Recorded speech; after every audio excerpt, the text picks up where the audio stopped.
Nosotros por otro lado, esa cosa está por acá.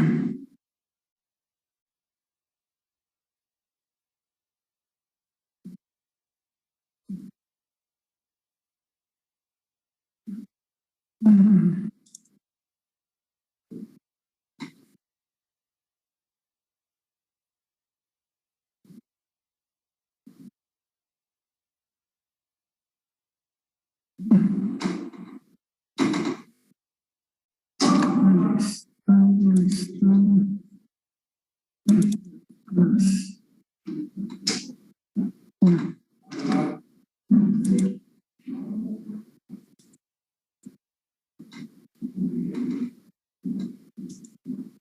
Entonces, por favor, vamos a verificar la asistencia. Vamos, 20 de octubre.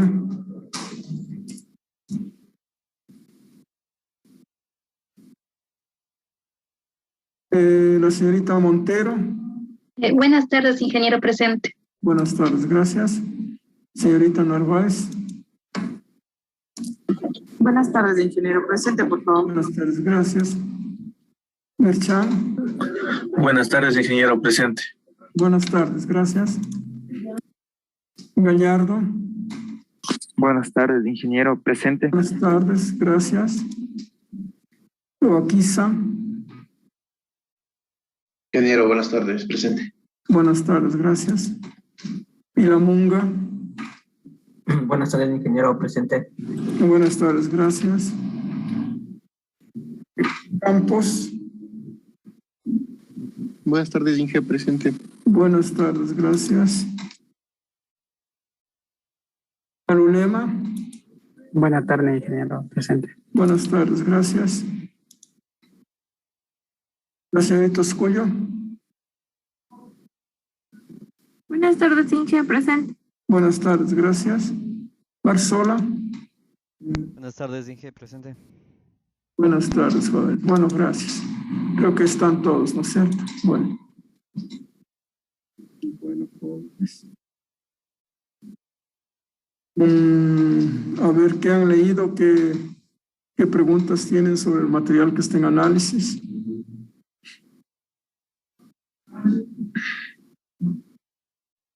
¿Qué preguntas tienen sobre el material que está en Una consulta. Disculpe, en el gráfico costo versus nivel forzado del embalse, ¿cómo se arman las curvas A y B? Ya. Claro. Es bueno, cuando haga la tesis de grado y a estas curvas, ya vamos a ver. Vamos a ver. Material teórico. Claro, ustedes en realidad conmigo van a hacer un deber larguito de varias etapas, ¿no? Pero no es todo un proyecto, pues, para sacar las curvas de esas. Bueno, vamos a ver. Esas son unas curvas interesantes, jóvenes en ingeniería. No solamente acá en este tipo de, sino en cualquier, ¿no? Hay la optimización técnica, digamos, la selección de alternativas. Inge, disculpe que le corte, está en el material teórico 1 y ese está en el 2 que nos dio. Ah, está en el 2. ¿Usted me está preguntando el material teórico 1 o 2? 2, Inge, en el segundo está. El que recién les envié, ¿ya? Sí, como dijo que leamos, yo preguntaba, pensé que... Sí, claro, está bien, sí, no, está bien, sí. No, solamente está equivocado. Vamos a ver, ¿dónde está el material teórico 2? Este material teórico 2 se me corrió.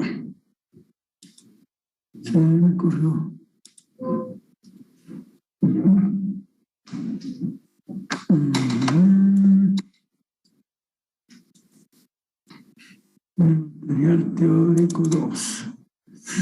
¿Ya? Entonces vamos a ver, ahora sí. Vamos a ver ese material teórico 2. Ya.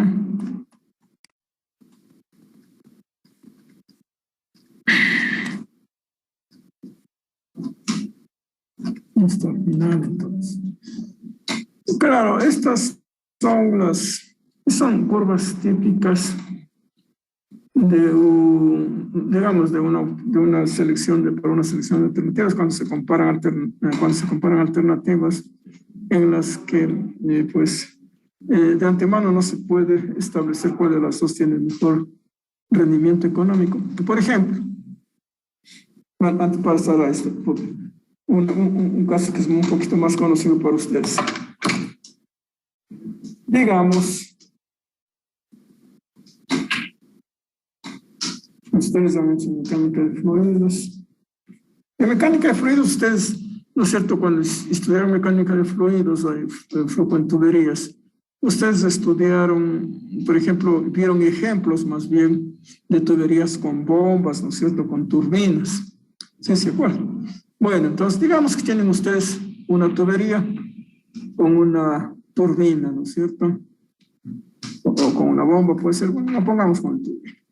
Entonces, a través de esa tubería, a través de ese conducto, ustedes deben entregar un caudal X a la turbina, por decir 10 metros cúbicos por segundo.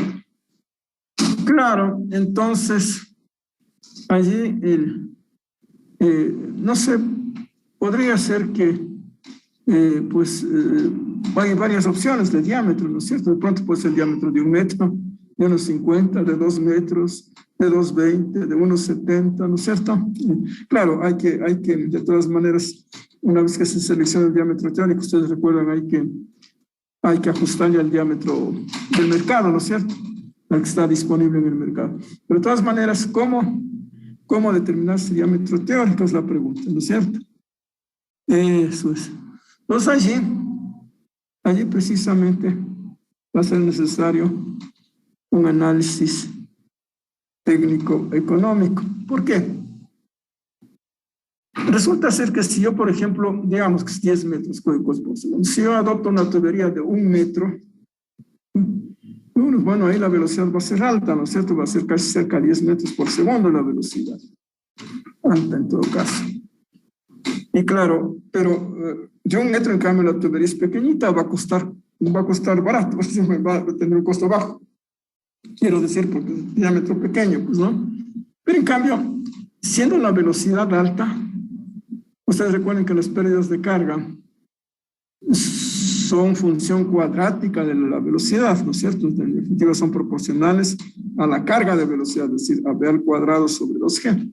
Pues claro, si ustedes tienen una velocidad altísima, pongamos de 10 metros por segundo, multiplican 10 por 10, 100, dividido para 19,62, les da 20. 20 metros, ustedes pierden por cada metro de longitud de tubería, ¿no? Es una locura, una pérdida grande. Entonces, si ustedes esa carga ya multiplican por todo el peso, el volumen líquido que pasa, que son 10 metros cúbicos por segundo, y por el peso específico, ustedes obtienen una energía tremenda que se pierde, pues ahí, ¿no es cierto? O sea que al llegar a la turbina, pues el agua llega con bastante menos carga por las pérdidas por fricción. Y por consiguiente, con menos energía, ¿no es cierto? Entonces, esa energía que se pierde cuesta, ¿no es cierto? Cuesta, entonces eso se cuantifica. ¿Cuánto pierdo por energía? Pero por otra parte estoy gastando menos en la tubería, ¿no es cierto? Por otra parte, yo puedo coger una tubería, un tubo de 3 metros, por decir de diámetro. Bueno, no pongamos de 3, pongamos de 3. Entonces, si yo cojo un tubo de 3 metros de diámetro, en cambio, claro, pues un tubo grandote, pues 3 metros, va a costar mucho más que la de 1 metro, pues la longitud es la misma, ¿no es cierto? Pero en cambio, la velocidad allí va a ser bastante pequeña, ¿no es cierto? 3 por 3, 9, 3 por 3, 9, por 3, 14 sobre 4, qué sé yo, les va a dar, qué sé yo, 1 metro y un poquito más por segundo de velocidad, si prácticamente la 10ª parte del otro. Pero en cambio, claro, ahí recuerden que las pérdidas de carga son funciones cuadráticas de la velocidad. En cambio, aquí las pérdidas de carga van a ser prácticamente 100 veces menos en la tubo de un metro. Por consiguiente, voy a perder 100 veces menos energía. Entonces, claro, allí yo puedo construir estas curvas, ¿no es cierto? Voy a poner aquí costos y aquí el diámetro, ¿no es cierto? En lugar de aquí es el nivel forzado, es poner costos y aquí diámetro. Entonces, Claro, la tubería, mientras menor diámetro tiene, si pongo por ejemplo, costo 1, costo de la tubería, C1, costo de la tubería. Entonces sería la curva A, la curva B. Mientras menor diámetro tiene la tubería, recuerden que el diámetro está acá, menor costo, ¿no es cierto? Esta sería la curva de costo de la tubería. Y la curva A sería el costo de la energía, ¿no es cierto? Entonces, mientras más pequeñito es el diámetro, mayor costo de la energía perdida. Y mientras más grande es el diámetro, pues vengo para acá, menor costo de la energía perdida. Entonces, son dos curvas que tienen diferente comportamiento, ¿no es cierto? Aumentan en diferentes direcciones. Pues ahí hay que hacer ese análisis. Entonces ahí, pues, al final trazo las dos curvas y tengo aquí la sumatoria, suma el valor. Entonces aquí cualquier punto que yo cojo en la curva C es la suma. Cuando, claro, aquí no está hecho escala, ¿no? Pero es la suma de A más B, ¿no? Es el punto C. Y obviamente el menor costo está en el mínimo, ¿no? De la suma de estos. Pues claro, aquí lo que voy poniendo son, en la curva A, en el ejemplo que le estoy poniendo, en la curva A, estoy poniendo, recuerden que aquí abajo está el diámetro, ¿no? Y aquí está el costo. Aquí en la curva A estoy poniendo el costo, en la curva B estoy poniendo el costo de la tubería, ¿no es cierto? Es a menor diámetro, menor costo. A mayor diámetro, mayor costo. Y en la curva A estoy poniendo el costo de la energía perdida. Ya se puede calcular, pues, ¿no es cierto? Como yo pues conozco la tubería, sé cuánto, en el mercado cuánto está la tubería de un diámetro de 1 metro y de 3 metros, ¿no es cierto? Entonces, simplemente voy haciendo para diferentes diámetros y trazo esta curva.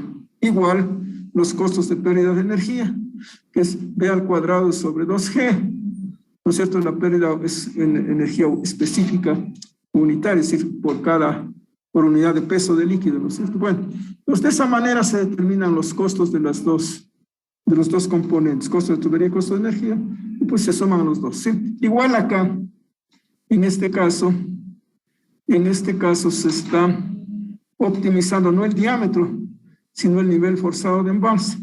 Pero ahí entran, ¿qué? Costos. Por una parte, el rubro A es, entonces, a mayor nivel forzado de embalse, tenemos menor costo del aliviadero. Este A es el costo del aliviadero. ¿Sí?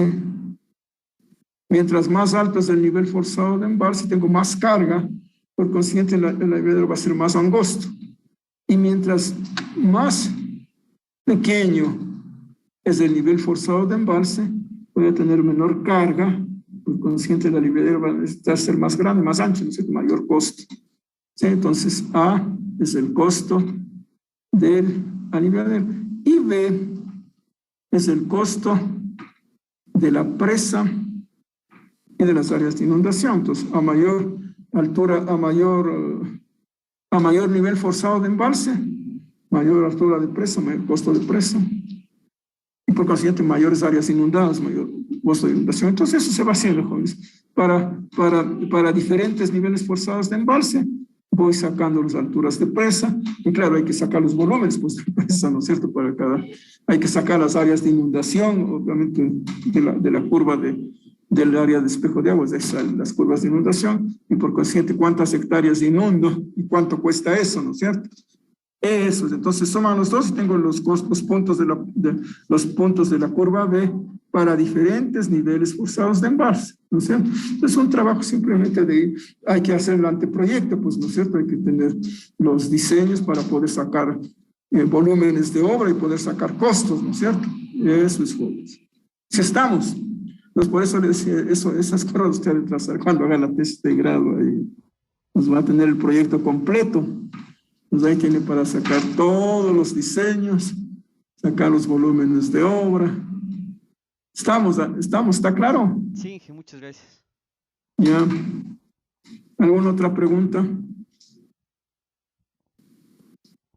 Inge, yo tengo otra pregunta, disculpe. En los materiales, en las presas que son de material de sitio, el ángulo de inclinación del coeficiente de talud, ¿cómo se toma? ¿O en base a qué se diseña ese ángulo? A ver, jóvenes, yo les voy a dar a ustedes una tablita referencial. Siempre cualquier información sobre el coeficiente de talud, sea del canal, ustedes han estudiado canales en hidráulica, en mecánica de fluidos, canales trapezoidales, y ahí ustedes adoptaban un coeficiente de talud, porque de pronto encontraron o el docente les dio una tablita, dijo, pongan los coeficientes, ¿no es cierto?, de talud, pero realmente la ciencia no está en la lengua del docente, ¿no es cierto? Entonces, claro, cuando yo dimensiono un talud, porque el coeficiente de talud es dimensionar el talud, hacerle más parado, más acostado, pues en realidad, en principio, puedo coger alguna recomendación, pues, y tomar, pero claro, pero yo debo después finalmente verificar que eso que tomé va, pues, ¿no es cierto? No es que eso me dijo el fulano de tal, no, pero el fulano de tal no es el dueño de la verdad, ¿no es cierto? Entonces, yo debo verificar que ese valor que tomé, pues, es válido, ¿no es cierto? ¿Y cómo se hace? En los taludes, la única manera de verificar que el coeficiente de talud, es decir, la inclinación del talud sea la adecuada, es haciendo el análisis de estabilidad al deslizamiento, ¿no? Nosotros vamos a hacer después el análisis de estabilidad al deslizamiento de los taludes de la presa de tierra, por ejemplo. No sé, ustedes en otras materias se han hecho análisis de estabilidad de taludes. Entonces, obviamente ahí se verifica si el coeficiente de talud que adoptaron está muy bajo o muy alto, porque podría ser que esté muy bajo o muy alto. Tampoco se requiere tener factores de seguridad que sean una locura o de altos, pues, ¿no es cierto? Si razonablemente estén cercanos al factor permisible, ¿no es cierto? Eso, entonces, joven, es la manera. Entonces, realmente, cualquier tablita que usted vea, cualquier información que usted vea es referencial. Yo también les voy a dar una tablita referencial. Pues, normalmente en las presas de tierra, el talud siempre tiene que ser mayor a 2, porque si es menor a 2 no va a resultar estable la presa de tierra. Pues normalmente, pues, cuando son presas pequeñas de tierra, no sé, hasta 20 metros, normalmente pueden ser coeficientes de talud que están entre 2,5 hasta 3. Ya cuando son presas de más de 20, 40 metros, por ejemplo, hasta 40, ahí pueden ya estar realmente de 3 a 4 el coeficiente de talud.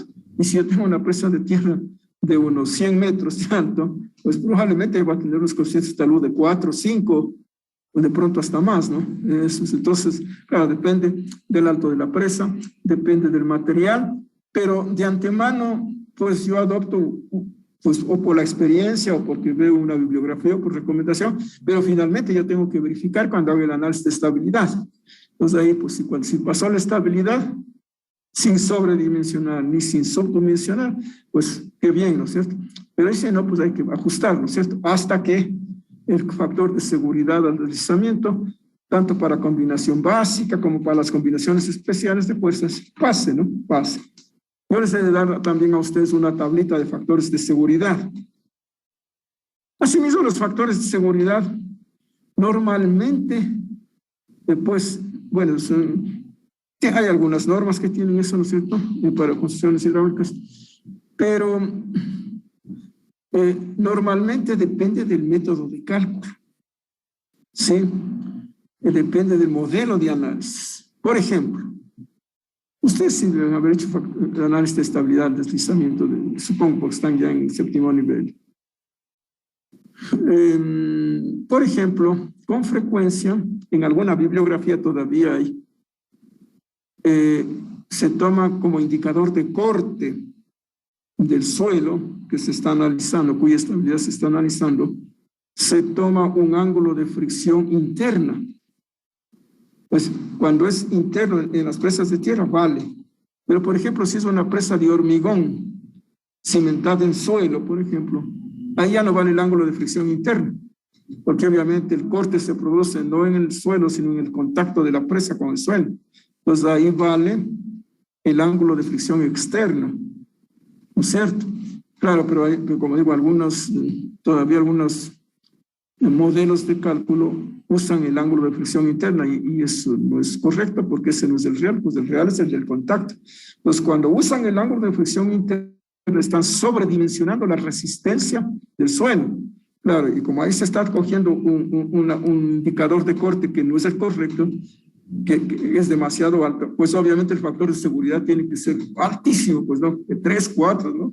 Pero en cambio, si cojo el ángulo de fricción correcto, es decir, el ángulo de fricción externa, estoy hablando del caso de las presas de hormigón con suelo, pues ahí tengo que tomar el ángulo de fricción externo, ¿no es cierto? Pues si ahí tomo el externo, pues obviamente debo asumir factores de seguridad altísimos porque estoy sobredimensionando, como digo, la resistencia al corte del contacto, ¿no? De la estructura con el suelo. Eso es como.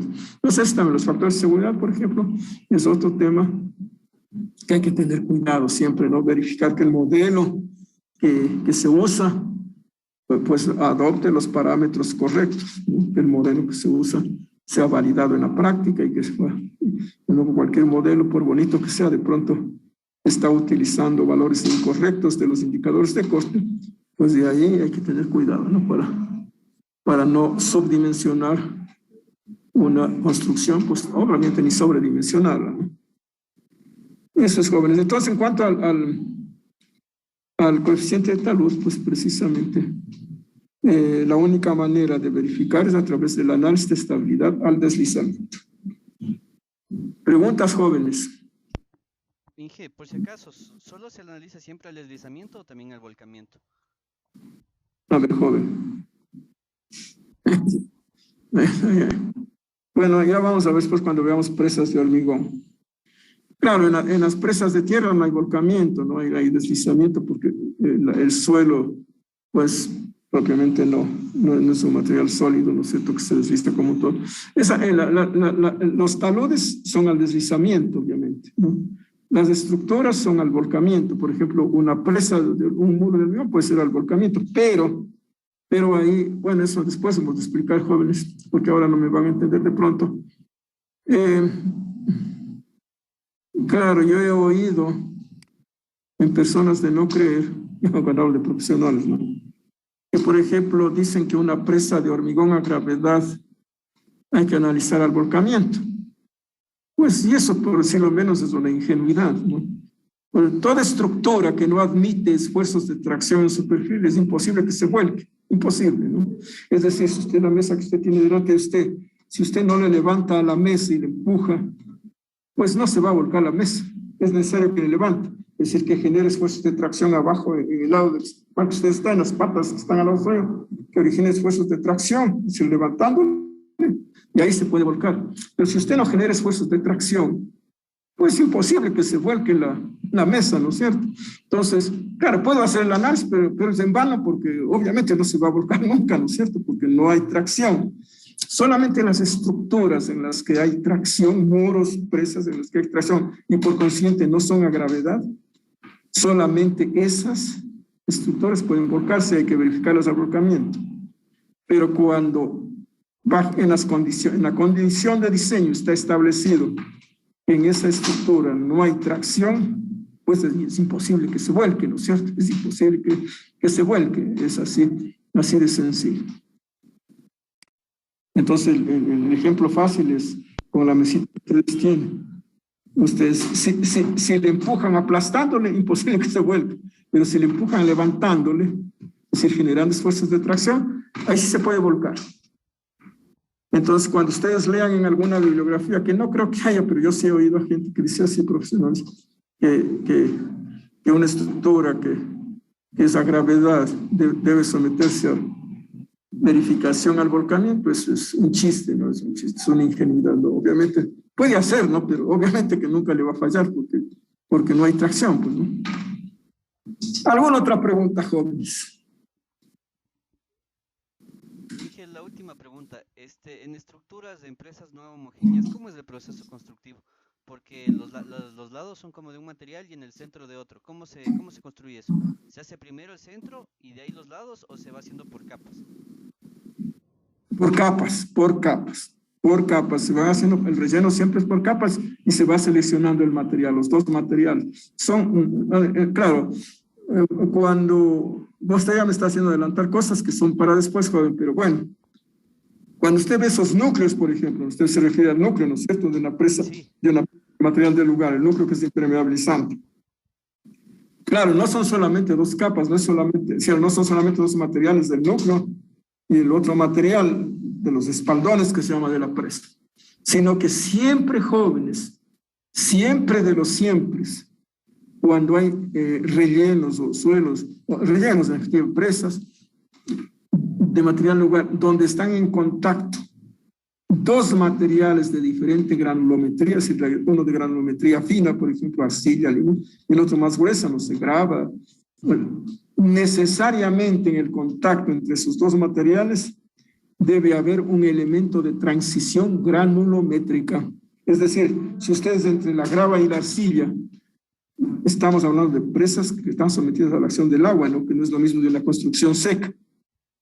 Pero inclusive ahí hay que tomar ciertas medidas. Pero en una presa, en el momento que ustedes coloquen, sin ninguna transición, coloquen dos capas contiguas, una, por ejemplo, de arcilla o limo, y otra, por ejemplo, de grava, el momento que empiece la filtración, todas las partículas del material fino van a filtrarse y van a ser arrastradas a través de los poros del material grueso.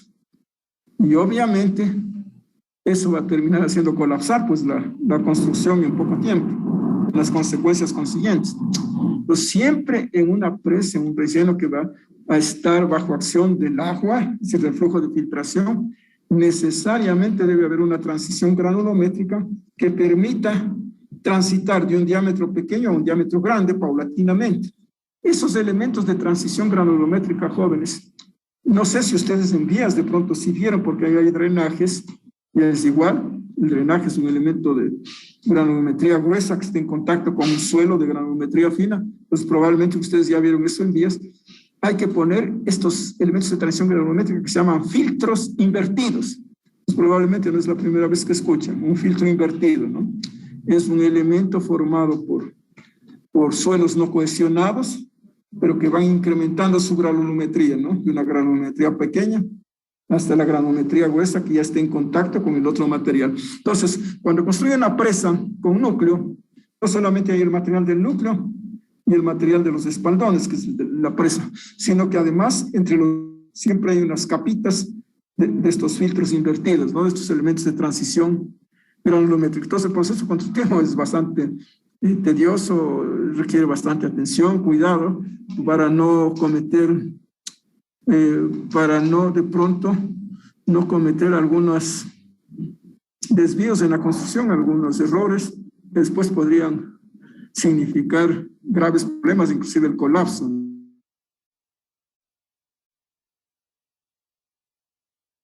No es peligrosísimo. ¿Alguna otra pregunta, jóvenes? Entonces, por capas se van haciendo las compactaciones. ¿Preguntas, jóvenes?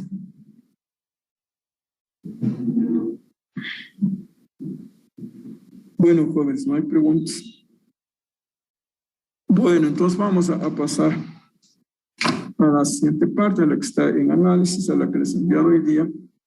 Vayan leyendo el material, vayan preparando el material.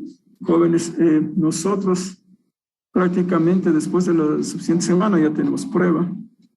O sea, después que regresen del feriado, creo. Vamos a ver. Ya va a llover.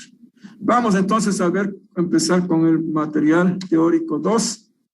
A ver, ya el señor Barzola ya ha hecho algunas preguntas. ¿Alguien que quiera hacer alguna pregunta adicional? ¿Algunas preguntas que tengan, jóvenes, sobre el material que esté en análisis?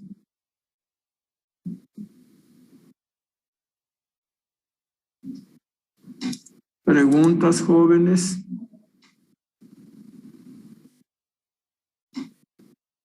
Inge, yo tengo una pregunta. Claro. En una parte de la lectura decía que se construía el aliviadero de excedentes.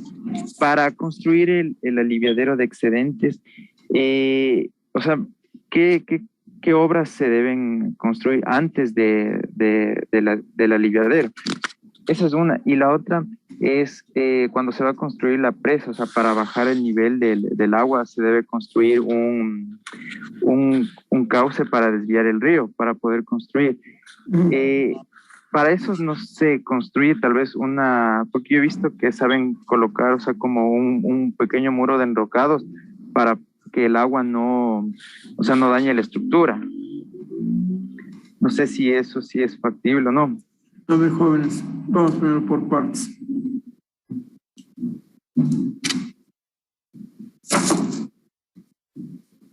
Ustedes han visto los esquemitas, ¿no es cierto? Hay una cantidad de esquemitas que tienen ahí, con cortes también, donde está el aliviadero de excedentes, ¿no es cierto? Pues, obviamente que el orificio de entrada al aliviadero de excedentes está arriba en el nivel forzado de embalse propiamente, ¿no? Es decir, básicamente entre el nivel normal y el nivel forzado, ahí está el orificio de entrada para que ingrese el agua de las crecidas. Y como está arriba, pues tiene que bajar, ¿no es cierto? Tiene que bajar. Claro, entonces, hablemos de un caso en el que el aliviadero de excedentes es totalmente independiente, porque ustedes tienen en el gráfico, yo sí he hablado, podemos regresar a los gráficos para ver, si el aliviadero de excedentes es totalmente independiente de las otras obras, que probablemente es el caso más general, pues allí en principio puede empezarse a construir en cualquier momento el aliviadero de excedentes. En la práctica, es decir, no interrumpe, claro, pero lo que pasa es que cuando se hace el cronograma de construcción hay que considerar algunos elementos complementarios, ¿no es cierto? Como la disponibilidad de maquinaria, la disponibilidad de equipos, como la disponibilidad de materiales, la disponibilidad de personal, que están ocupados en varias cosas, ¿no es cierto? Y claro, obviamente que siempre hay un techo, un proyecto, cuánta gente debe trabajar, qué equipos debo tener. Hay equipos que deben hacer unas acciones, otras acciones, y no van a estar al mismo tiempo, ¿no es cierto? Entonces, lógicamente que hay que considerar eso en la programación. Pero ya, pues, es solamente visto desde el punto de vista de construcción, sí, sin tomar en cuenta esos elementos, pues el aliviadero, si es que es independiente del resto de construcciones, que es en la mayoría de los casos, pues puede empezar en teoría en cualquier momento. Pero, por ejemplo, en las presas de material del lugar, si el aliviadero va a ser en pozo y con túnel, hay que excavar y de ahí sale material. Y como se supone que esos túneles y esos pozos son hechos en buena roca, pues ese material que sale es roca triturada, que puede ser resultado material de construcción, ¿no es cierto? Entonces podría ser que eso también vaya a formar parte del cuerpo de la presa.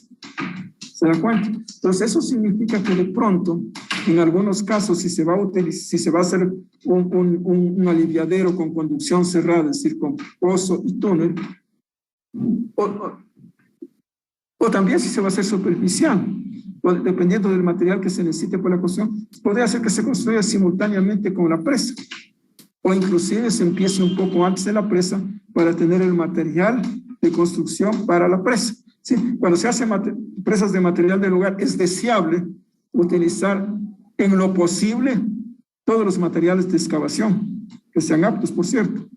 Eso es, entonces, desde esa perspectiva, pues podría ser que sea deseable en esa construcción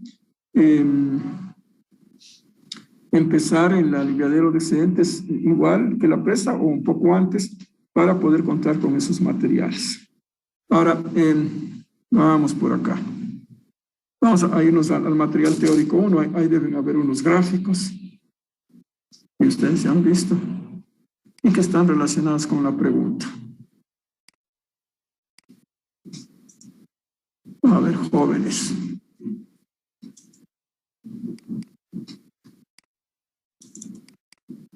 Material teórico 1.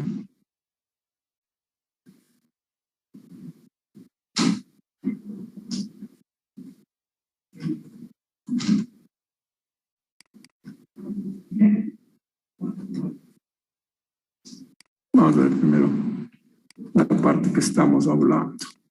Imagino que sí hay aquí. Yo sí me acuerdo que puse. Bueno, aquí están los cortes de los aliviaderos, ¿no? Que estamos en un nivel normal, nivel forzado, se genera la carga y el aliviadero, el agua baja, ¿no? Entonces, todo esto estoy en un aliviadero de excedentes. Aquí tenemos otro esquema de un desagüe para presas pequeñitas, ¿no? Para presas pequeñitas, ¿qué podría ser? Vean ustedes, está abajo,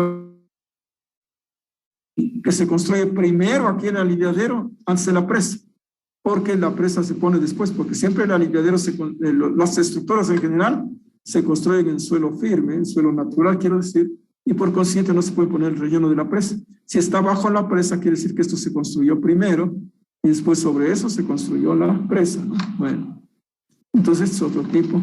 Este también es un desagüe que está bajo la presa, que ha sido construido antes de la presa, ¿no es cierto? Ahora, veamos si aquí logramos ubicar en esta planta. Y aquí en esta planta no logro ubicar, no hay el desagüe de construcción. Aquí podría ser que sea este. El tapón antes, a través del túnel se buscaron los caudales de construcción, es 5 tapón, aquí está. Entonces este está acá, ¿no? El corte, ¿qué corte es el corte BB? Aquí está. Es un túnel de construcción, un túnel de desvío, ¿no es cierto? Aquí está el túnel de desvío. Miren ustedes, aquí está el túnel de desvío. Aquí, esto no había. Pero en este caso, pues el aliviadero siendo un túnel, lo razonable es tratar de utilizar ese túnel también en la operación del sistema, porque si uso solamente en la construcción, pues cuando haga el flujo de caja, la incidencia económica del túnel de desvío en los indicadores económicos del proyecto va a ser alta.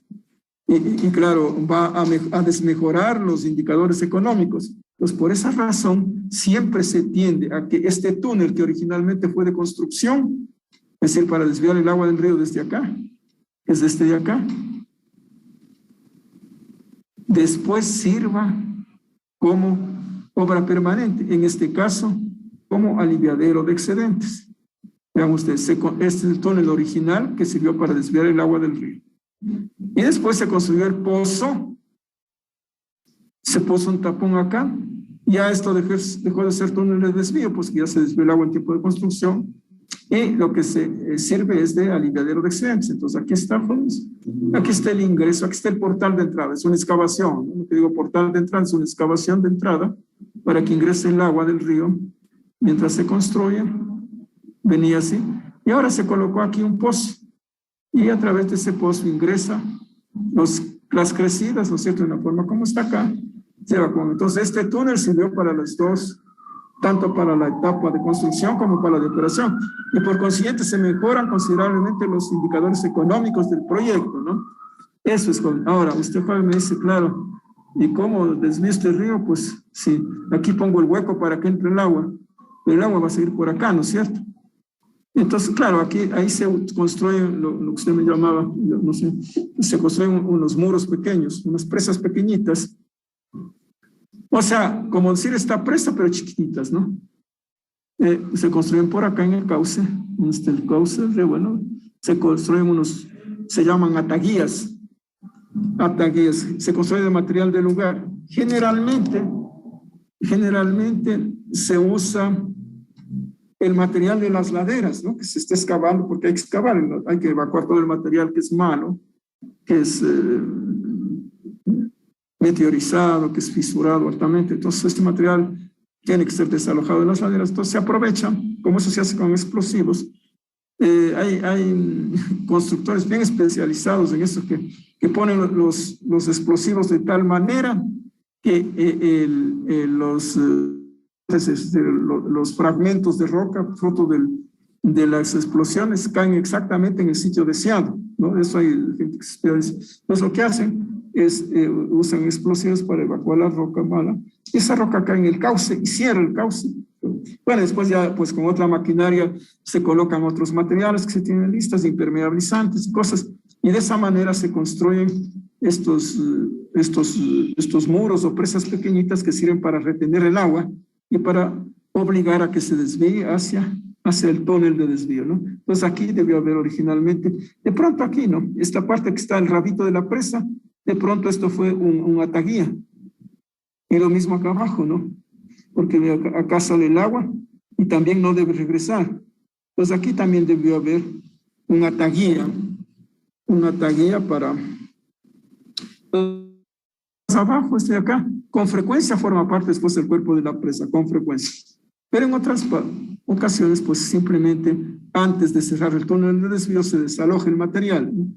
Pero cuando forma parte de la presa se deja ahí, como queda prácticamente en la cola de la presa de la taguilla. Podría ser que aquí sea eso, ¿no?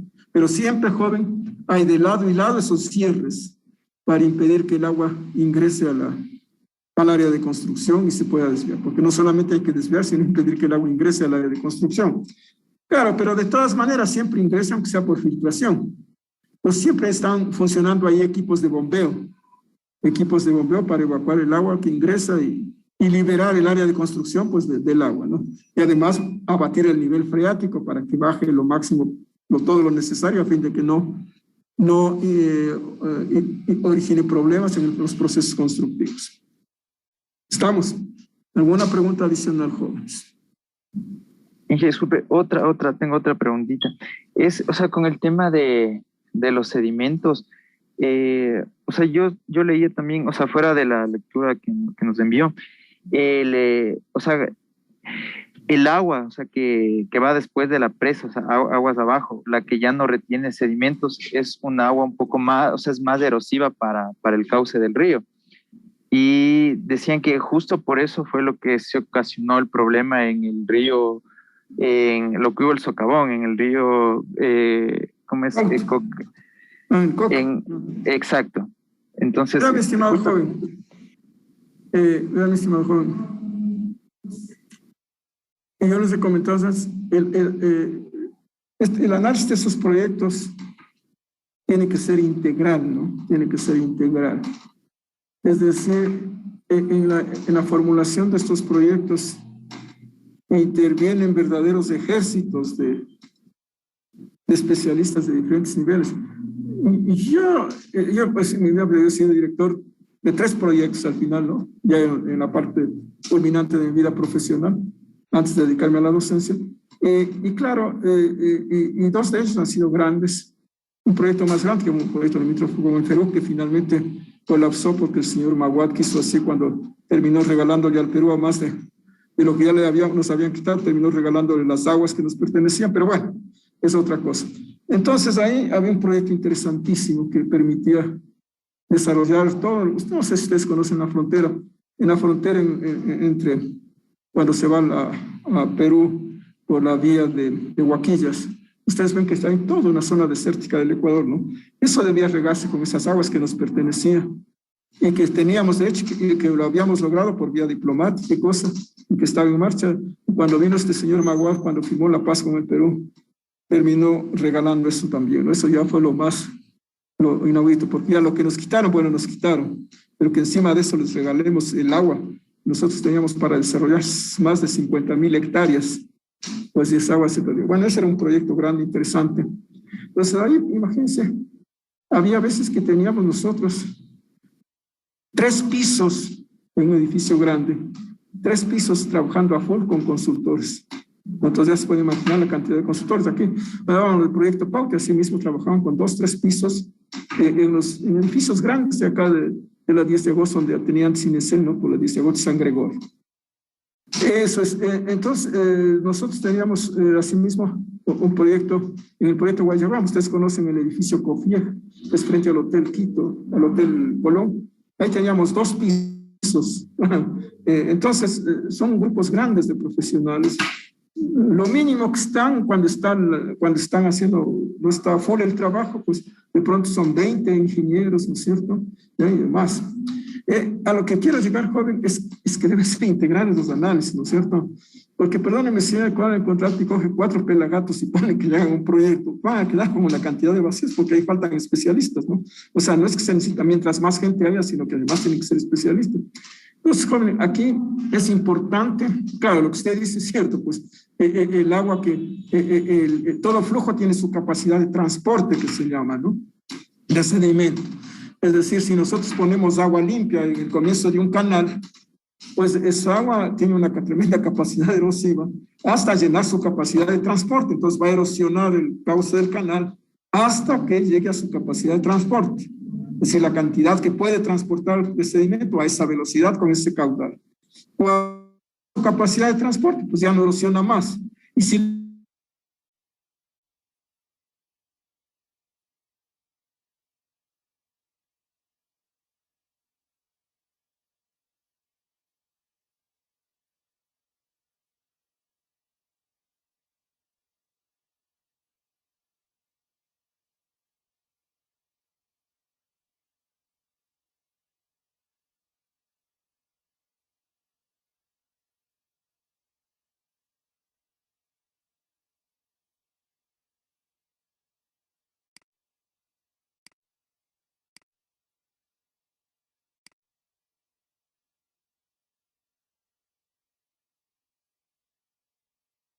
Recording in progress. Se minimice, pero además sea uniforme y no origine los problemas que usted comenta, ¿no es cierto? Entonces, eso se puede evitar.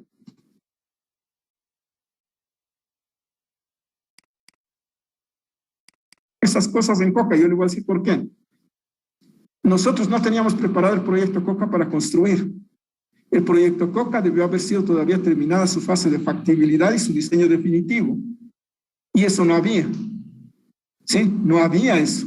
Pero, claro, yo no voy a elucubrar por qué razón. Para mí está claro, pero no voy a elucubrar. El señor Correa contrató eso sin estudios, ¿no? Sin estudios. Y claro, esos se llaman contratos llave en mano. Algunos en vez de la A le ponen la E y le dicen lleve en mano. Entonces, claro, eso hacíamos antes nosotros en la década del 60 porque no teníamos ingenieros, no sabíamos nada de nada. El país no tenía nada. Entonces no tenía proyectos preparados y vino un boom petrolero ese tiempo, pues. Y como no teníamos nada preparado, pues allí se contrataba así, haga usted mismo el diseño y haga usted mismo la construcción. Pero en la práctica eso no debe ser. El diseño hace un ingeniero que es especializado en diseño y la construcción, mejor dicho, hace una empresa o empresas que son especializadas en la ingeniería, en la preparación de los proyectos, y la construcción hacen las empresas que son preparadas, son capacitadas o especialistas, mejor dicho, en construir. Son dos cosas diferentes. Pero aparte de eso, normalmente el diseñador debe también participar en la fiscalización, porque son dos cosas que tienen intereses pues, económicos totalmente opuestos, ¿no es cierto? Entonces hay aspectos técnicos, aspectos éticos, etc. Pero en realidad en el COCA fue eso, pues simplemente se dio el proyecto así sin estar elaborado para que construyan. Y pues los chinos, no es que son malos los chinos, sino pues el objetivo era construir y les contrataron para que al mismo tiempo vayan haciendo los diseños de las obras, pero no el diseño global del proyecto, que debe ser integral en los términos que le estoy indicando, porque hay varios componentes, incluido el que usted me dice, ¿no? Eso es joven.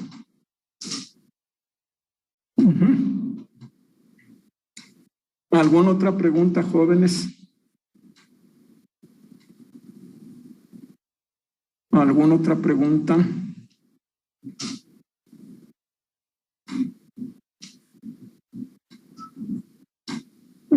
Bueno, eso es, jóvenes. Entonces, vamos a continuar con el material.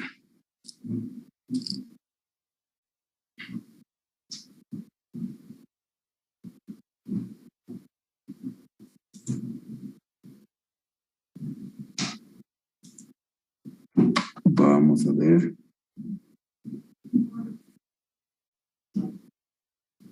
Material teórico 2. Algunas preguntas más sobre esto, jóvenes. Entonces, ya hemos visto cómo determinar los procedimientos, ¿no es cierto?, para determinar los niveles y volúmenes característicos de embalse. Pues nos fuimos después al nivel forzado de embalse. Ustedes, de lo que han leído, habrán caído en cuenta que la determinación de este nivel forzado de embalse es un problema que tiene muchas aristas, muchas connotaciones, y es que no solamente intervienen ahí costos de altura de presa, costos de áreas de inundación, sino también que involucra aspectos sociales y ambientales, ¿no es cierto? Entonces, obviamente que es un tema bastante delicado eso, y por eso es que generalmente los niveles forzados de embalse y por consiguiente las alturas de las presas, pues se resuelven más que en las mesas de la ingeniería, en las mesas de políticas, ¿no? Porque evidentemente son problemas que atañen a la sociedad, que atañen al medio ambiente, y, pues, pero también al desarrollo, ¿no es cierto? Entonces, claro, yo les he comentado que hasta casi el último tercio del siglo pasado, en el mundo tenían privilegio se prestaba mayor atención, digamos, los proyectos grandes, ¿no? Porque aparentemente resultaban más rentables, más económicos. Yo me acuerdo que en ese tiempo, pues no puedo saber los valores exactamente, pero por ejemplo se obtenía que con presas grandes, en sistemas grandes, 1 kilovatio instalado de energía eléctrica, por ejemplo, costaba, no sé, unos $1,200. Estoy hablando de hace muchos años. Y de pronto los kilovatios instalados en pequeñas centrales costaban, qué sé yo, unas 3 o 4 veces más, unos $3,000, $4,000 el kilovatio instalado. Pues obviamente que de lejos se preferían los proyectos grandes porque salía más barato el proyecto instalado. Pero la esencia de la discrepancia estaba en que en los proyectos grandes no se consideraban todos los costos. Es decir, no teníamos la cultura de la protección ambiental. No teníamos la cultura de la protección ambiental. Esa empieza a aparecer recién en el último tercio del siglo pasado, digamos de fines de la década del 60. Y antes de eso, pues no había esa cultura y obviamente que al no tener que mitigar efectos ambientales, los costos bajaban sustancialmente, pero esos presupuestos eran irreales porque debía considerarse los impactos ambientales y la mitigación de los impactos ambientales. Pues cuando en el último tercio del siglo pasado se toma conciencia de esto, evidentemente que al considerar esos costos, ya suben pues los costos de los proyectos grandes y se revierten, ¿no es cierto? Entonces probablemente ahí resulta mucho más barato un kilovatio instalado en un proyecto pequeño que un proyecto grande, por las razones. Claro, no siempre, pues habrán casos en los que no es así, porque los impactos son menores, pero en la mayoría de los casos, ¿no? Entonces, pues que actualmente se presta más atención a los proyectos pequeños y medianos, ¿no? Con presas pequeñas, presas medianas, es otra cosa que hay que tomar en cuenta. Y de nuevo ahí, todo es consecuencia de un análisis integral, ¿no? Siempre el análisis tiene que ser integral, siempre el análisis integral. Bueno, jóvenes, continuemos, vamos con eso.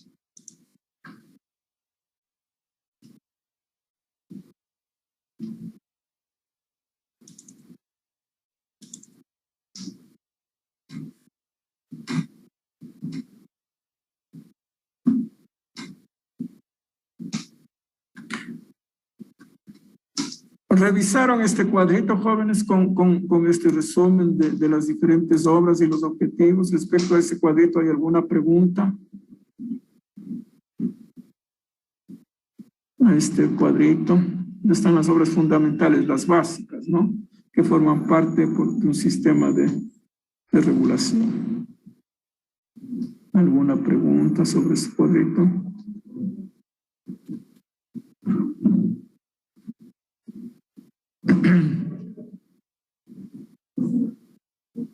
¿Alguna pregunta, jóvenes? Yo tengo una pregunta. Por ejemplo, en la construcción de los aliviaderos de excedentes, o sea, ¿cómo podría yo decir si es que hago un aliviadero de excedentes superficiales? O sea, como decir a cielo abierto y uno subterráneo. Ya.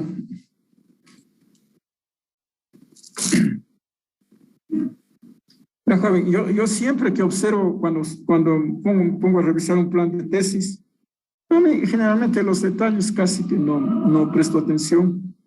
Me interesa la parte conceptual. Yo siempre, cuando no hay, yo siempre hago una observación. Es necesario realizar un análisis de alternativas, ¿sí?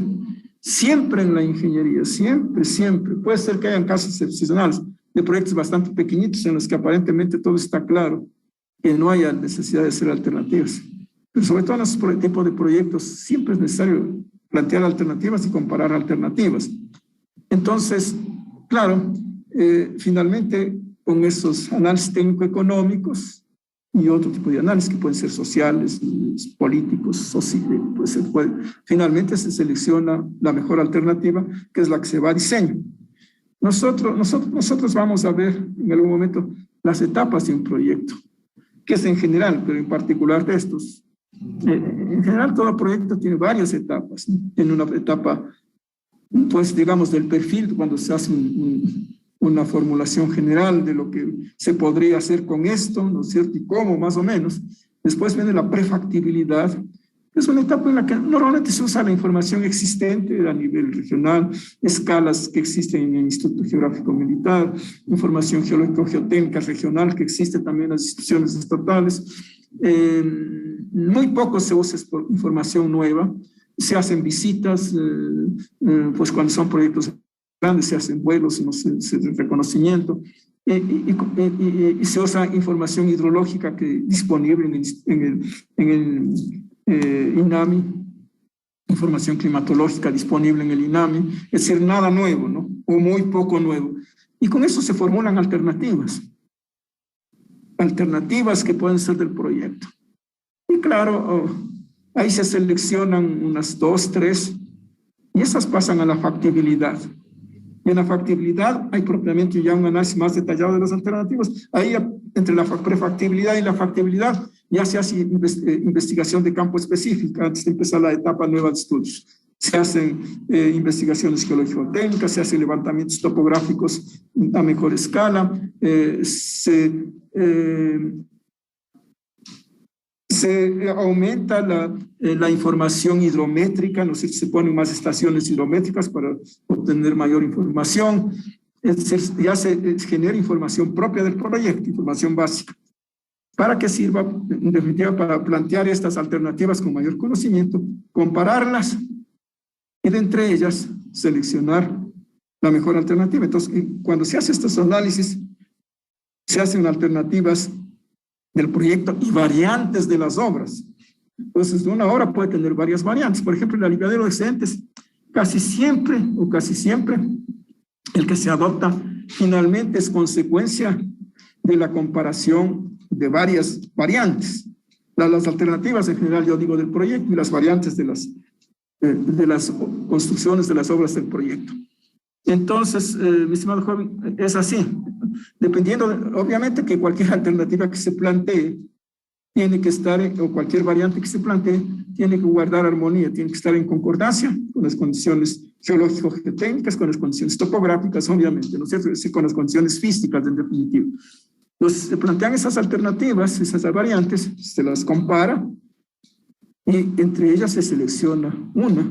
Hay veces que resulta difícil seleccionar y tiene que reunirse todo el grupo, todo el equipo que está participando, por lo menos los de primer nivel, para analizar y finalmente decidir cuál alternativa se toma, porque hay veces que por más que se haga la comparación técnico-económica, siempre están bien cercanas las alternativas. Y ahí pues la decisión es más difícil, pero obviamente al final hay que seleccionar uno. Entonces, mi estimado joven, claro, dependiendo de si tengo buenas condiciones geológicas, podría ser que yo plantee alternativas de aliviaderos cerrados, ¿no es cierto? Pero podría ser que de pronto allí resulta atractiva también una presa a gravedad convertido incorporado que no necesite aliviadero, ¿no es cierto? Pues mire usted, ahí ya no solamente variantes, sino alternativa del proyecto. Hago no con presa ciega, sino con presa vertedero, o hago con presa ciega y con aliviaderos cerrados, o de pronto con aliviaderos abiertos, porque de pronto las condiciones topográficas también me dan la opción de hacer el aliviadero abierto. Entonces, claro, de antemano yo no puedo decir cuál me gusta. De pronto, a mí me gusta más por su forma y su ubicación pero eso no decide. Lo que decide es la comparación técnico-económica. Entonces, siempre hay que llegar a lo que se llama prediseños, ¿no? Es un diseño preliminar que se hace durante la factibilidad para poder comparar las alternativas. Obviamente no es un diseño detallado, pero es un prediseño, por eso se llama. Pues normalmente ahí se usan escalas 1 a 5.000, los embalses pues se puede hacer con escalas 1 a 25.000, ¿no es cierto? Así por el estilo. Con eso se hace la comparación de alternativas, ¿sí? Hay veces que la decisión final se la toma ya en el diseño definitivo en base a estudios de modelos físicos, de modelos hidráulicos, por ejemplo, ¿no? Puede ser que queda pendiente porque ya la comparación tecnoeconómica no es suficiente, porque allí pues lo que interesa ver es cómo funciona la solución, ¿no? Y en esos casos la matemática no me permite llegar. Básicamente es el modelo físico. Entonces son los modelos físicos los que a veces, en ocasión no digo siempre, sino, y tampoco con mucha frecuencia, sí, pero con alguna frecuencia, son los modelos físicos los que a veces permiten finalmente decidir cuál de las variantes de obra son las que se adoptan. Eso es jóvenes. Entonces, sí, joven, pues al final usted puede encontrar cuando revise un proyecto, que en este proyecto se han planteado 3, 4 alternativas o variantes de aliviaderos, pero finalmente se adoptó la que resultó mejor, ¿no es cierto? Eso es joven. Gracias, ingeniero. Ya. ¿Preguntas, jóvenes? Bueno, vamos a ver esta última partecita.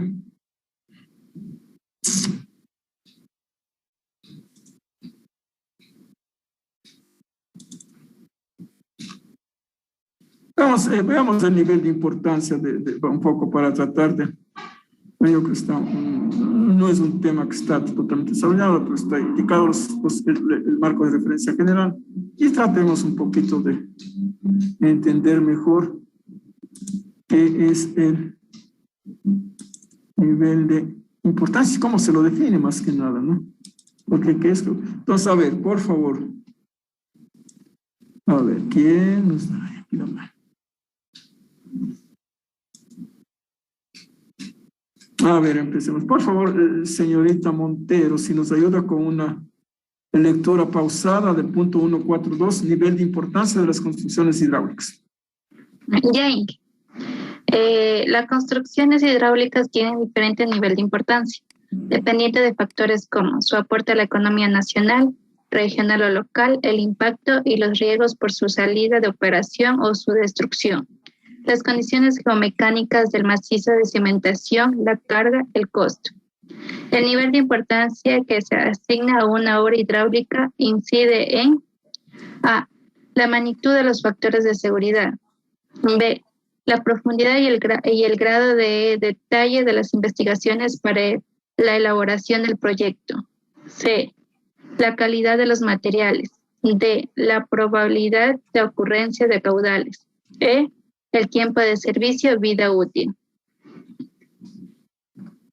Los niveles de importancia de las construcciones hidráulicas respecto a diferentes indicadores y criterios están regulados y establecidos en normas y especificaciones. En la tabla 1.2, con carácter referencial, se incluye una clasificación por el nivel de importancia de las construcciones hidráulicas de contención en partículas de las presas. Se incluyen niveles de importancia de 1 a 1B, siendo el nivel 1 de mayor importancia. Bueno, aquí están números romanos, ¿no? La importancia es de primero a cuarto nivel de importancia. ¿No? El primer de importancia, el más alto es del 1, primer nivel de importancia. Son números romanos, ¿no? 4. Eso es. Entonces, aquí es una tablita referencial simplemente para referir a presas, ¿no? Asimismo, se puede sacar niveles de importancia, por ejemplo, en los proyectos hidráulicos respecto al área de riego, ¿no es cierto? Se puede estructurar respecto en las centrales hidroeléctricas, respecto a la potencia, ¿no es cierto? Por la potencia hidroeléctrica. Y así hay varios indicadores, los sistemas de agua potable por población servida, y así por el estilo. Evidentemente, esos son los factores que más inciden para asignar el nivel de importancia. Entonces, aquí está una muestra, un cuadrito referencial de cómo se puede asignar el nivel de importancia a una presa, en función de la altura, de las condiciones de cimentación, ¿sí? Fundamentalmente, aquí está. Entonces tenemos acá, en estas dos columnas, en la primera columna tenemos el tipo de estructura, entonces ahí está el material también, ¿no? El material incide, ¿sí? Tenemos material del lugar, aquí tenemos hormigón, Pues aquí en esta clasificación por nivel de importancia, incide también el material, incide el tipo de cimentación del macizo de cimentación, las características del macizo de cimentación y la altura, ¿no? En este caso porque se trata de una presa. Bueno, entonces aquí ustedes pueden ver, pues aquí tenemos presas de material de lugar y presas de hormigón, ¿sí? Presas de hormigón y hormigón armado, otras estructuras que forman parte del frente de contención. ¿Qué es el frente de contención? Vamos a ver, para que de una vez quede claro. Ya hemos leído, pero vamos a volver a ver. ¿Qué, además de la presa, qué puede formar parte del frente de contención? Yo creo que ya para muchos sí está claro. Pero vamos a hacer nuevamente. Vamos a ver si nos encontramos con, a ver, compartir pantalla. Aquí no está. Vamos por acá. Por acá tal vez tenga. Es acá, vamos a ver el material teórico 1. A ver, ¿qué es lo que yo quería ver? Aquí está el frente. Bueno, aquí está el frente de contención. Mira, aquí simplemente es una presa con compuertas. Entonces, fundamentalmente, el frente de contención está dado por las compuertas, ¿no es cierto? Ustedes ven estos muros intermedios que son las pilas, y aquí están las compuertas que son propiamente las que contienen el agua, ¿no es cierto? Me voy para acá, vamos, donde haya un frente de contención. Me parece que en alguna parte, bueno, aquí hay una presa nomás. Una presa, aquí vean, en este caso, el frente de contención. Tengo una presa vertedera, una presa con vertedero incorporado. Tengo una central hidroeléctrica. Estas dos estructuras forman parte del presa de contención y aquí una presa ciega de hormigón. Los tres elementos que forman parte del frente de contención. Sí, entonces, ese es el frente de contención. Yo me acuerdo que aquí tengo un esquemita bastante didáctico. No creo que esté equivocado. Estoy seguro que por aquí hay un esquema que se puede apreciar el frente de contención con bastante. Aquí está, este esquemita. Aquí hay el frente de contención. Aquí tengo una presa de material de lugar. Aquí tengo una presa vertedero y aquí tengo una central hidroeléctrica. Todo es frente de contención. ¿Es cierto? Todo esto es frente de contención. Entonces, pues en la mayoría de los casos son solo presas, pero también hay otros casos que el frente de contención forman, pues como casos centrales hidroeléctricas, esclusas de navegación, ¿no es cierto? Pueden haber esclusas de purga, es decir, para evacuación de sedimentos, que forman parte del frente de contención.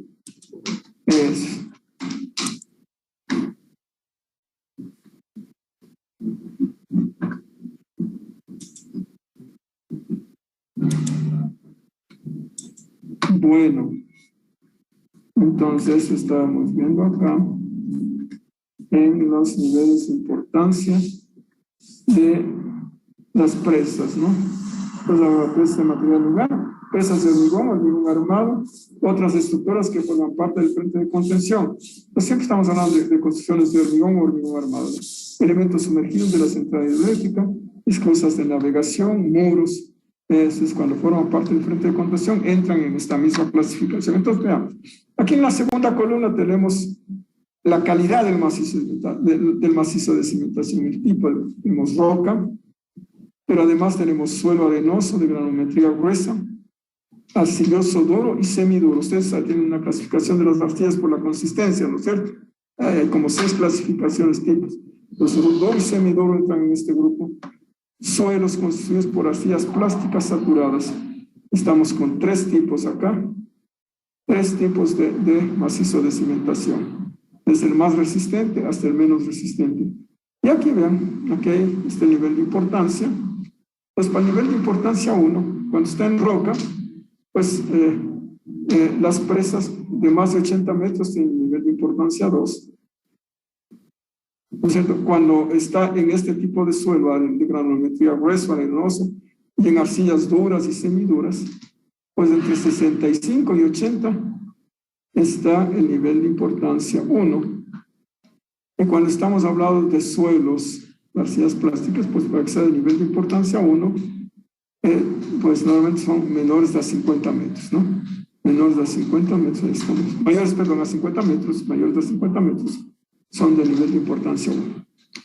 Y así mismo va para el nivel de importancia 2, están los márgenes, donde generalmente son indicativos estos criterios. Estos criterios. Yo personalmente soy del criterio de que, por ejemplo, cualquier construcción hidráulica cuya destrucción amenace la integridad de las personas, necesariamente debe ser de nivel de importancia 1. Por lo menos siempre soy de ese criterio. Entonces, aunque sea pequeño, si amenaza la integridad de las personas su destrucción, eso es nivel de importancia 1. O sea un pueblo chiquito, sea una población chiquita, un caserío pequeñito, igual que sea una población grande, es nivel de importancia 1, ¿no es cierto? Entonces ya de peso un criterio, ¿no es cierto? Hay normas en algunas partes en Europa donde se pone los índices de mortalidad. Yo no estoy de acuerdo con eso, ¿no? Es de acuerdo al índice de mortalidad se asigna el nivel de importancia en relación a los efectos que puede causar la destrucción. Entonces, pues, se establecen los porcentajes de mortalidad de la población y de acuerdo a eso se asigna el nivel de importancia. Bueno, entonces, ustedes ven que hay diferentes criterios de aquí, por lo menos están indicados unos criterios concretos, objetivos respecto, a partir de los cuales se define el nivel de importancia de una presa, ¿no? Estamos jóvenes. Bueno, y asimismo, pues en los que son los proyectos, como decíamos, en los sistemas de riego, por ejemplo, podría hacerse de acuerdo al número de hectáreas, ¿no es cierto? ¿Qué sé yo decir? Claro, pero también eso no puede ser uniforme para todos los países, porque depende de la extensión del país, pues, ¿no es cierto? Aquí en Ecuador, normalmente, pues también en costa y sierra, no es lo mismo. La agricultura, aquí en la sierra, ustedes ven, son propiedades pequeñitas, ¿no es cierto? Depende del tipo de suelo. Son propiedades pequeñas, pero a veces tienen cultivos. Bueno, aquí no hay mucho cultivo de exportación, ciertamente en la sierra, pero en la costa es más elocuente, hay cultivos de exportación. Pero ahí, por ejemplo, en la costa, donde hay suelos aluviales, allí con 5 hectáreas, pues es bastante. Pero en cambio, cuando son suelos que se llaman, cuando son los ingenieros llaman suelos no francos, cuando son suelos pesados, arcillosos, eso hay en el oriente y en la buena parte de la costa. Allí, pues lo menos que se requiere para poder tener un rendimiento que permita satisfacer las necesidades de la familia son, no sé, 15, 20 hectáreas, de pronto más. Yo ya me he olvidado, cuando hicimos los estudios en el proyecto Grande del Oro, ahí se hizo ese estudio de cuál era. Entonces yo me acuerdo que allí claramente 5 hectáreas en suelos aluviales. Y para suelos pesados, realmente me parece que estaban por los 25, 30 hectáreas que debía tenerse para que pueda subsistir una familia, ¿no? Entonces, ven ustedes ahí, depende también en lo que es la producción agrícola, depende de las condiciones de productividad, de la fertilidad de los suelos, para asignar niveles de importancia en lo que respecta al riego. Pero claro, a veces alguna norma dice, bueno, son del primer nivel de importancia cuando el proyecto tiene más de 200.000 hectáreas. Pues yo en Ecuador diría, pues realmente ya con 10.000 hectáreas es suficiente para que sea un proyecto de nivel de importancia 1, porque eso va a tener una incidencia grande en la economía, ¿no es cierto? Eso es. Claro, yo digo, si es que son suelos aluviales de la costa, de pronto ya con 5.000 hectáreas es un proyecto de nivel de importancia 1. Entonces, como ven, es difícil que una norma pueda establecer, a no ser que sea una norma pues, desarrollada en base a un estudio detenido. Normalmente, al inicio del proyecto hay que acordar con el promotor del proyecto, con el ente promotor, qué nivel de importancia asignar, ¿no es cierto? Dependiendo de las condiciones concretas. Bueno, pues está más visto más o menos los indicadores, los criterios a partir de los cuales se establece el nivel de importancia. Y ustedes ven que el nivel de importancia pues no es una etiqueta, sino que es algo que incide en cosas importantes también, como son el factor de seguridad, la magnitud del factor de seguridad, incide en la profundidad y grado de detalle de los estudios, incide en la calidad de los materiales, ¿no es cierto? Incide en algo que no está dicho ahí, me he olvidado, en la probabilidad de ocurrencia de los caudales, por ejemplo, los caudales de crecida, ¿claro? Entonces, un proyecto importantísimo, ahí hemos dicho los niveles de la probabilidad de ocurrencia de los caudales de crecida generalmente es una 10 milésima.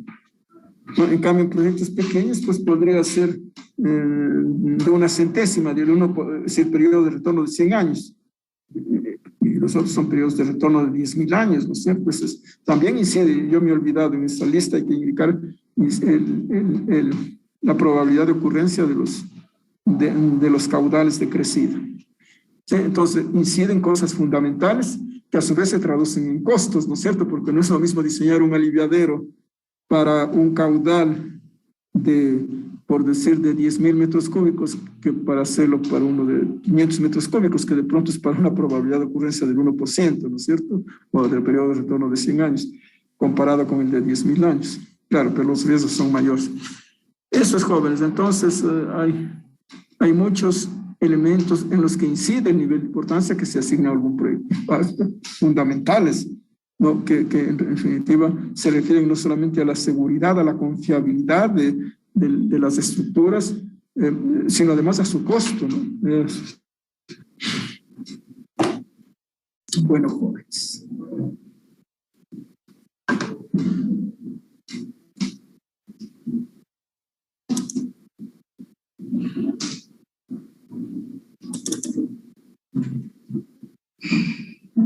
Bueno, y después pasamos a las secciones transversales, características de diferentes tipos de presa.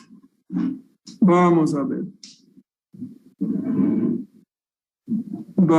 Entonces aquí tenemos una sección característica de una presa de tierra, ¿no? Ya hemos dicho, tierra es una sección, es un material que engloba arcilla, limo, arena, básicamente, ¿no? Entonces aquí veamos esta sección transversal. Ya sabemos que obviamente es trapezoidal. Sobre los coeficientes de talud ya he hablado, ¿no es cierto? Ya he hablado sobre los coeficientes de talud.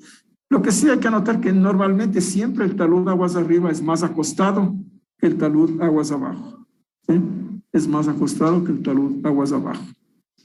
Recuerden que aquí viene agua, aquí hay agua. Y claro, el agua está, aquí puede ser aparentemente en reposo, pero generalmente en zonas ventosas con vientos se generan olas acá, ¿no? Y si es grande el embalse, tiene una longitud grande, hay una longitud de formación de ola que origina que finalmente al embalse lleguen olas relativamente grandes. Y si aquí hay embarcaciones y cosas, de hecho, se forman olas. Y claro, esas olas llegan y obviamente que pueden causar efecto destructivo sobre el talud, por eso ustedes ven protecciones de talud, ¿no? Protecciones del talud. Claro, pero además es deseable que el talud sea más acostado aquí, ¿no? Pues para que la ola pues pueda recorre el talud, y en función del recorrido de la ola y de la altura de la ola se determina este borde libre, y hemos de ver cómo. Este borde libre, que es la distancia entre el nivel en el embalse y la corona de la presa. Entonces, el borde libre básicamente es función de la altura de ola, pero la altura de ola a su vez es función de la velocidad del viento, ¿no es cierto?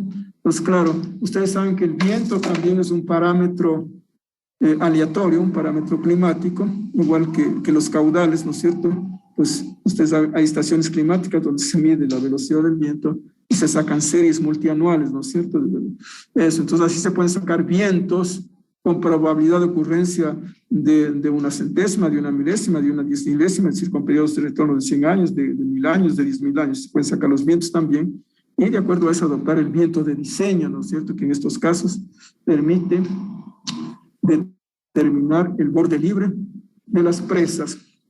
Bueno, entonces siempre acuérdense que normalmente es el talud aguas arriba, es más acostadito que el talud aguas abajo. Bueno, ustedes ven, aquí hay una berma aguas abajo. En principio, desde el punto de vista de mantenimiento, de operación, esta berma aguas arriba no es necesaria porque está básicamente bajo agua. Pero ¿para qué sirve esta berma? Lo que pasa es que en esta berma se implanta un elemento en el que se apoya la protección del talud. Esta protección del talud. ¿Sí? Los taludes pueden ser protegidos con losas de hormigón, pueden ser protegidos con piedra gruesa, pero generalmente los taludes aguas arriba siempre se protegen con losas de hormigón con más frecuencia, ¿no? Cuando son presas pequeñas se pueden usar tejidos sintéticos, pero básicamente es losas de hormigón, ¿sí? Que se usan para aguas. Para aguas arriba es más frecuente usar piedra, ¿sí? Porque aquí no hay agua, ¿sí? Lo que hay es viento. Y claro, cuando llueve el agua, evidentemente el agua que descorrentía de las lluvias podría empezar a dañar el talud, y por eso siempre. En otras presas pequeñitas se usa cobertura vegetal, ¿no? Pastos, sobre todo hay unos pastos que son especiales para proteger el talud. Y las bermas, estas bermas sí se requieren aguas abajo. Aguas abajo no están cubiertas de agua estas bermas. ¿Para qué sirven? Sirven para monitorear y algunas veces hacer algunos trabajos de mantenimiento, de reparación en el talud, ¿no? Para eso sirven estas bermas, que atraviesan de una margen a otra. Bueno, entonces veamos acá en este. Miren ustedes, aquí está la excavación que se ha hecho, ¿no? La línea punteada es la línea del terreno natural, y pues se ha excavado hasta acá, se ha desalojado el material indeseable y se ha establecido la cota de cimentación. Bueno, entonces aquí vemos en la figura esta tenemos elementos de la sección transversal de una presa de tierra. Pues a esto uno le estamos llamando cuerpo de la presa, ¿no? Cuerpo de la presa. 2, base de la presa. Base o superficie de cimentación, si quieres pueden llamar esto, base de la presa. 3, berma del talud aguas arriba. 4, ahí está el apoyo, le decía la berma sirve precisamente para el apoyo de la protección del talud. 5, protección del talud aguas arriba. 6, cresta o corona de la presa. Recuerden que esta cresta o corona generalmente forma parte de un sistema vial y por consiguiente el ancho se adopta en función de los requerimientos del diseño vial, ¿no?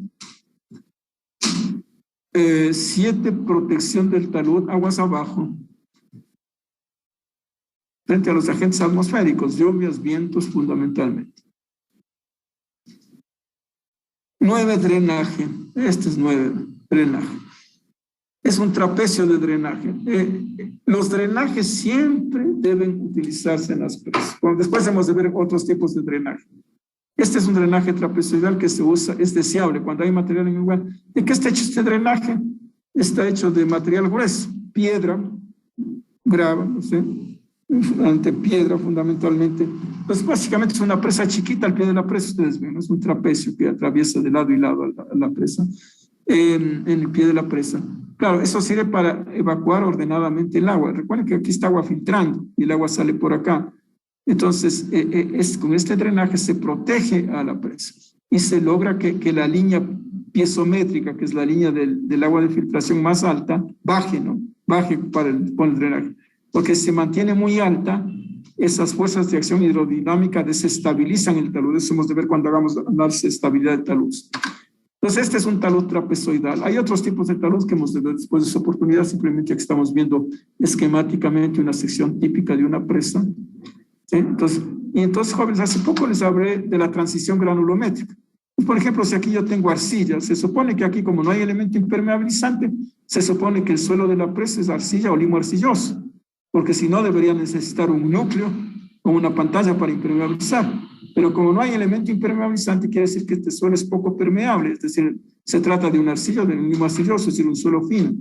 Y si aquí tengo un drenaje de piedra, pues si dejo en contacto los dos suelos, como les comentaba hace un rato, pues fácilmente por acción del agua que filtra se va a lavar todo este suelo a través de los poros del material grueso y esto se va a destruir en corto plazo con las consiguientes consecuencias. Entonces, siempre aquí en este contacto va a haber un elemento de transición granulométrica que ya le hemos denominado el filtro invertido, ¿no? Eso vamos a ver después también en detalle, vamos a ver cómo se diseña un filtro invertido, etc. Bueno, berma de talud, drenaje, dentellón del cierre de la capa permeable del macizo de cimentación. Del cierre de la capa permeable del macizo de cimentación. Miren aquí, esta presa, digamos 12, ¿qué es? 12, capa permeable del macizo natural de cimentación. Esta presa tiene una característica particular, que la capa permeable es delgada, ¿no? No se pues será de 10, 15 metros, 20 metros, eso se considera capa delgada de permeable. Y después de la capa permeable podría ser que viene un suelo bastante compacto, una arcilla bastante, o roca, por ejemplo. Entonces, en la práctica se consideran prácticamente impermeables. Entonces, esto que ven acá abajo es el macizo impermeable, ¿no? Es la superficie del macizo impermeable. Entonces, se asume que aquí no hay filtración. Pues como que es permeable esto. En esta presa se ha adoptado una incrustación del relleno de la presa hasta el macizo impermeable. Está incrustado hasta abajo para impermeabilizar precisamente la capa permeable del macizo de cimentación. Ese es el objetivo. Esta no es una medida muy frecuente, pero se usa en presas pequeñas, ¿sí? Hay otras medidas para presas grandes, ¿no? Que son cortinas de impermeabilización, eso hemos de ver después. Esta incrustación del relleno de la presa en la capa impermeable a través de este dentellón es simplemente con el objeto, vuelvo a repetir, de impermeabilizar. Esto es, mis estimados jóvenes. Entonces, ahí está una sección. Y aquí tienen otras secciones transversales, jóvenes, presas homogéneas. Estas son presas no homogéneas. Recuerden ustedes que, pues, depende de los materiales que se tengan en el lugar, ¿no es cierto?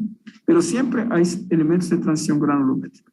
Aquí tienen una presa permeable, de pronto de arena, pero con una pantalla impermeabilizante de sintética, ¿no es cierto? Puede ser de hormigón.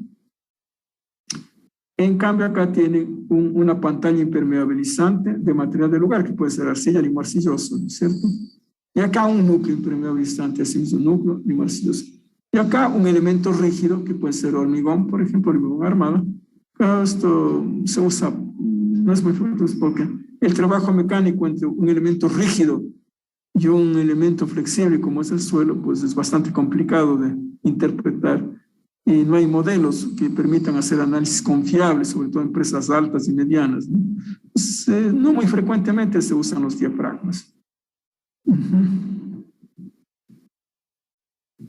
Eso es, aquí tenemos, entonces estos son suelos de granulometría fina relativamente, arenas básicamente, ¿no es cierto? Aquí en cambio tenemos presas de enrocado, de piedra, de material grueso, son más esbeltas, los taludes son más parados, ¿sí? Estas presas. Bueno, aquí también tienen elementos impermeabilizantes, tienen pantallas, tienen diafragmas, tienen núcleos, pantallas. Esas son características típicas. Nosotros vamos a estudiar la presa homogénea de tierra. Vamos a estudiar básicamente este tipo de presa, ¿no? Este tipo de presa que nosotros vamos a estudiar. Creo que están indicadas las secciones características de las presas, de otras presas de material del lugar, ¿no es cierto? Por ejemplo, esas presas de mampostería ya no se construyen en el mundo, ¿no? Esas se construían antiguamente y ahora son monumentos básicamente, ¿no? Bueno, son costosísimos por esas presas, entonces es mampostería prácticamente no se construye. Y aquí están secciones transversales de una presa de hormigón. Preguntas, jóvenes. Preguntas. Bueno, no vamos a pasar tan rápido. Entonces ahí hemos pasado revista de las secciones transversales de las presas de material del lugar.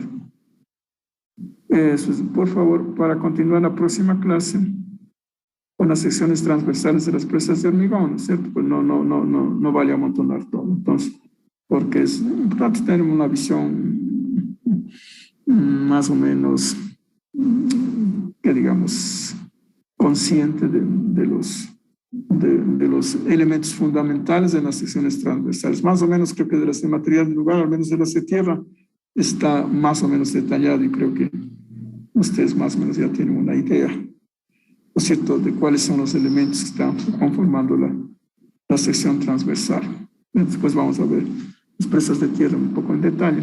Bueno, y después la próxima clase vamos a ver a revisar las otras secciones transversales, particularmente de las presas de hormigón a gravedad, que son las que vamos a estudiar nosotros después de las presas de tierra. Eso es, jóvenes. Va a haber preguntas que tengan. Preguntas, jóvenes. Hay que leer el material, jóvenes. Hay que leer. Yo veo que hay estudiantes que leen, obviamente, sí.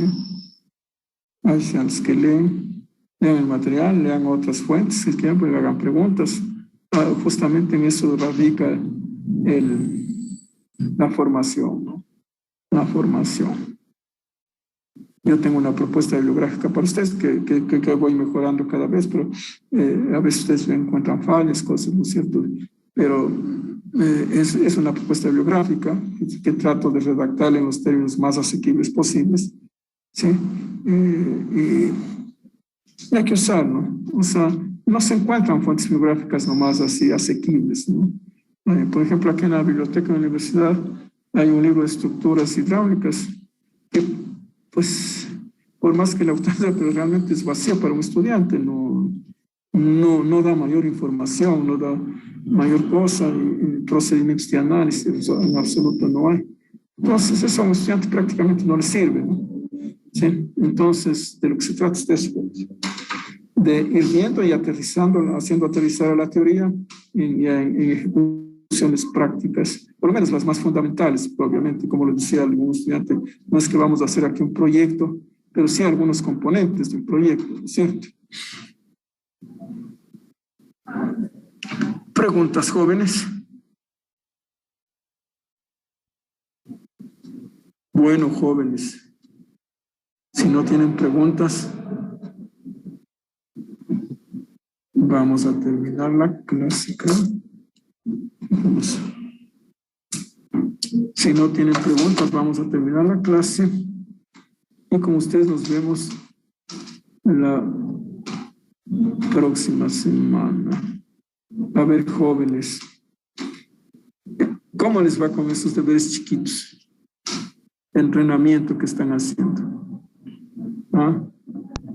Les voy a dar un deber para que implanten una presa y saquen el volumen de la presa. Vamos a ver. Un deber chiquito, ¿no? Que hacer ya saben cómo implantar la presa, ya vimos, ¿no es cierto? Una vez implantada, hay que sacar el volumen. Y para eso lo que hay es que sacar secciones transversales, 2 secciones transversales contiguas, 2 contiguas, 2 contiguas. Desde la sección más chiquita que empieza en la parte más alta donde está en el talud, prácticamente la sección es 0, y sigue aumentando la sección, ¿no? Se van sacando en el eje del río es la más grande. Entonces lo que se va haciendo es sacando secciones contiguas, pues de acuerdo a la topografía, ¿no? Por ejemplo, donde la topografía cambia, ahí trazo una sección, ¿no es cierto? Si el talud es uno solo de la ladera, pues de pronto se traza solo 2 secciones, la más alta que es 0 y la del eje de la presa, ¿no es cierto? En el valle del río. Pero claro, generalmente la topografía de la ladera cambia, ¿no? Entonces, donde cambia de pendiente, ahí trazo una sección vertical. Entonces, dependiendo de la topografía, podría ser que en cada ladera trace 3, 4 secciones y después, pues, determino los volúmenes entre secciones vecinas aplicando la regla del trapecio, ¿no es cierto? En el trapecio dice el área es igual a la base mayor más la base menor dividido para 2 por la altura. Pues aquí el volumen es igual a la superficie 1 más la superficie 2 dividido para 2, o la distancia entre las 2 superficies. Y así voy sumando, ¿no es cierto? Y sumo después y tengo el volumen de la presa. Esa es la forma más sencilla.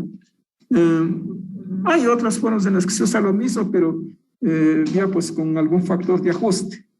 Pero normalmente los factores de ajuste se pueden usar en función de las condiciones topográficas, pero el mecanismo que yo les doy es sencillo. Lo importante es que sean lo más cercanas posibles las secciones, ¿no? Y con eso se obtiene un volumen que es prácticamente, claro, exacto, igual al real imposible, pero para fines de ubicación, de presupuestos, es suficiente, ¿no? Siempre los presupuestos que se sacan en factibilidad, en estudio de factibilidad, están desviados de un más menos 10%, pero además no deben ser más menos 10%, ¿no?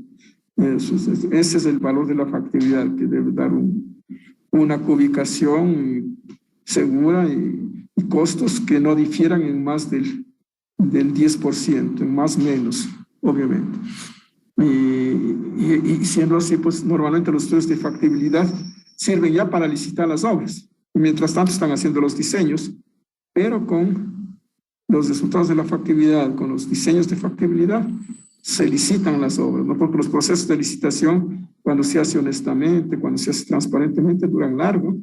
Pues los organismos financieros exigen, pues son procesos en los que hay que hacer invitaciones a las firmas o a las consorcios que participan, hay que precalificar, no es que cualquiera puede venir, hay que precalificar, ver que sean entes capacitados con experiencia, que no tengan problemas de haber hecho malas cosas, sea en la parte técnica, en la parte ética, y en base a eso se califican firmas, y ellos presentan ofertas. Después con las ofertas, ahí se selecciona pues el mejor oferente de acuerdo a las bases que se establecen previamente, ¿no es cierto? En que es de conocimiento público, ¿no es cierto? Y esos procesos duran meses, de pronto pueden durar más de un año, ¿no es cierto? Porque mientras vienen a conocer, leen las condiciones, van a preparar las ofertas, pues una oferta de esas no se prepara en menos de unos 3, 4 meses. Pero primero tienen que saber todo, conocer todo, ¿no es cierto? Después piden ampliaciones generalmente, ¿no es cierto? No alcanzan a hacer. Y después hay que calificar esas ofertas, que también son procesos largos. Intervienen los organismos financieros. Entonces, ese es el mecanismo para seleccionar consultores que hacen los estudios confiables, pues, ¿no? Y al final son transparentes. Bueno, jóvenes, entonces nos vemos la próxima clase con ustedes. ¿Alguna pregunta? ¿Alguna pregunta, jóvenes? ¿No hay preguntas? Si no hay preguntas, nos terminamos la clase y nos vemos el día martes, ¿no es cierto? Sí. ¿Así es? Ya, jóvenes, que les vaya bien. Gracias, ingeniero. Hasta luego, jóvenes, que les vaya bien. Gracias, ingeniero, muy amable. Una